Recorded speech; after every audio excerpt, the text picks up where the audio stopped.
CM Nitish Kumar को लेकर BJP महासचिव कैलाश विजयवर्गीय ने विवादित बयान दिया है। बिहार के सियासी घटनाक्रम को लेकर उन्होंने नीतीश कुमार के ऊपर निशाना साधा और कहा कि अमेरिका में लड़कियां बॉयफ्रेंड जैसे बदलती हैं, उसी तरह से नीतीश कुमार सत्ता के पार्टनर को बदल रहे हैं।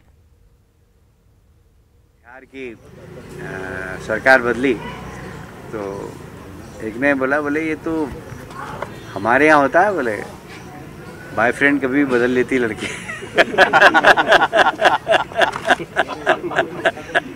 तो बोले बिहार के मुख्यमंत्री की भी ऐसी पोजीशन है, कब किससे हाथ मिला ले, कब किसका हाथ छोड़ दे। तो कैलाश विजयवर्गीय के बयान पर अब सियासी घमासान शुरू हो चुका है। आरजेडी ने जहां बीजेपी पर इसे लेकर हमला किया, वहीं बीजेपी ने नीतीश पर विजयवर्गीय के बयान का बचाव किया है। विजयवर्गीय जी बड़े नेता हैं। अब भारतीय जनता पार्टी को ये पच नहीं रहा है कि जहां हर जगह से टूट के लोग भारतीय जनता पार्टी में जा रहे हैं, हर राज्य में कोशिश यही हो रही है और कोशिश सफल हो रही है।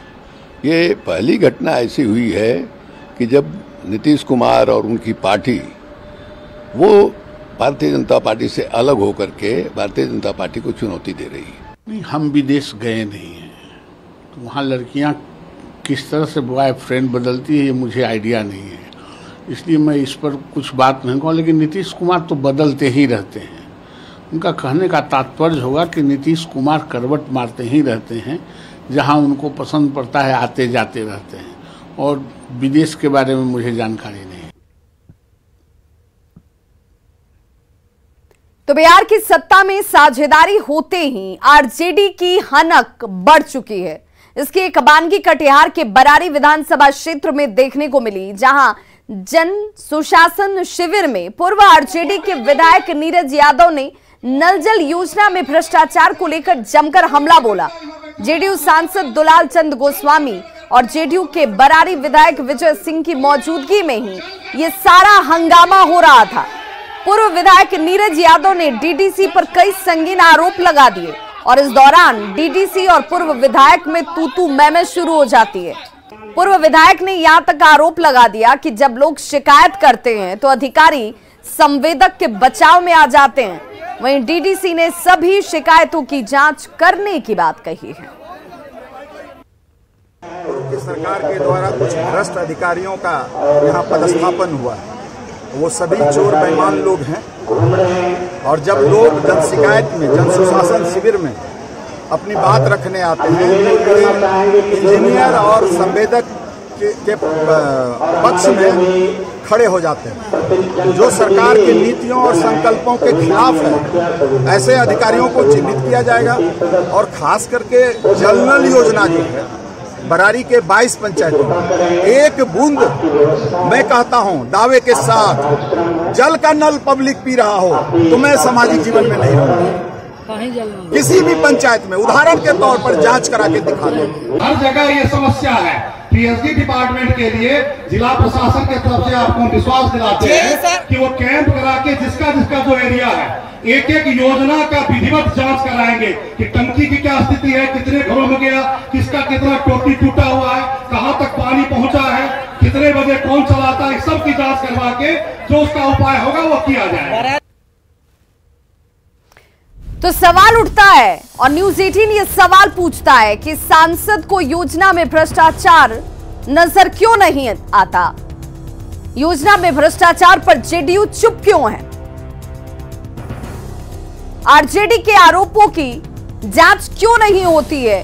क्योंकि ये आरोप कोई और नहीं, खुद सहयोगी पार्टी आरजेडी उठा रही है। क्यों सच्चाई सामने नहीं आती है? आम लोगों की तो नहीं सुनते। अब आरजेडी के ही पूर्व विधायक हैं, वो ये कह रहे हैं कि नल जल योजना में धांधली है, भ्रष्टाचार है, अधिकारी भ्रष्ट हैं। ऐसे दोषी अधिकारियों पर कार्रवाई कब होगी, ये सवाल उठता है। और लोगों के लिए जिस योजना को शुरू किया गया, लोगों को उस योजना का लाभ क्यों नहीं मिल रहा है, इस सवाल का जवाब इन्हें देना चाहिए। और बड़ी खबर राजधानी पटना से सूत्रों के हवाले से ये बड़ी खबर आ रही है। देवेश चंद्र ठाकुर सभापति होंगे, विधान परिषद के सभापति होंगे जेडीयू एमएलसी देवेश चंद्र ठाकुर। ये बड़ी जानकारी सूत्रों के हवाले से, जिसमें जेडीयू के एमएलसी देवेश चंद्र ठाकुर विधान परिषद में आपको बताते चले सभापति होंगे। ये इस वक्त बड़ी जानकारी। विधान परिषद में जेडीयू के उप नेता हैं, विधानसभा अध्यक्ष आरजेडी कोटे से होगा। अवध बिहारी चौधरी विधानसभा अध्यक्ष होंगे। ये बड़ी जानकारी इस वक्त सूत्रों के हवाले से सामने आती हुई। तो विधानसभा अध्यक्ष की भूमिका अवध बिहारी चौधरी की तरफ से निभाई जाएगी, जो आरजेडी कोटे से आते हैं। वहीं उप नेता के तौर पर विधान परिषद में जेडीयू की तरफ से देवेश चंद्र ठाकुर। और अब बात बालू माफियाओं की, तो अररिया के जोकीहाट में बालू माफिया बेखौफ हैं। बकरा नदी में अवैध खनन लगातार जारी है, लेकिन खनन माफियाओं की लूट पर खनन विभाग मौन क्यों है, ये सवाल जरूर आम जनता उठा रही है।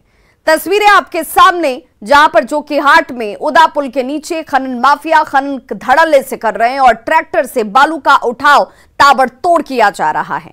एक तरफ जहां नदियों के संरक्षण का हवाला दिया जाता है, वहीं जोकीहाट से खनन की ये तस्वीरें सामने आ जा रही हैं। अब ऐसे लोगों पर कार्रवाई कब की जाएगी, ये भी देखना होगा। जोकीहाट से ये तस्वीरें सवाल उठाती हैं और गंभीर सवालों का जवाब कौन देता है, ये भी देखना बेहद महत्वपूर्ण। बीजेपी विधायक नितिन नवीन ने कहा है कि बिहार कानून का राज खत्म हो चुका, बिहार में अब ये कानून का राज है नहीं। वहीं इस बयान पर कांग्रेस के प्रदेश अध्यक्ष मदन मोहन झा ने पलटवार करते हुए कहा कि बीजेपी को थोड़ा इंतजार जरूर करना चाहिए। एक हफ्ते में जो ट्रेलर दिखा है इस सरकार के बनने के बाद, अपराधी को खुद में लग रहा है कि वो स्वतंत्र हो गया है। और मेरा मानना है कि नीतीश कुमार कहते थे कि कानून का राज है, अब नीतीश कुमार खुद मानते हैं कि अपराधियों का राज है और अपराधी पूरी तरह से स्वतंत्र रूप से अपना काम कर रहे हैं। कानून अपना काम करना बंद कर दिया है। बीजेपी वाले लगातार सरकार में थे, उस समय उनको बेहतर लग रहा था कानून व्यवस्था, और ये नई सरकार बनी है, ये तो पुरानी सरकार का जो प्रभाव था उन लोग का, बीजेपी वाले का, उसका असर अभी दिख रहा है। कानून व्यवस्था सुधार करने में नई सरकार बनी है, उसको तो आप टाइम दीजिएगा ना। आप 10 दिन 15 दिन 20 दिन देखिए, उसके बाद ना उसका सरकार का आकलन होता है कि ओथ लेते ही वो शुरू कर दिए।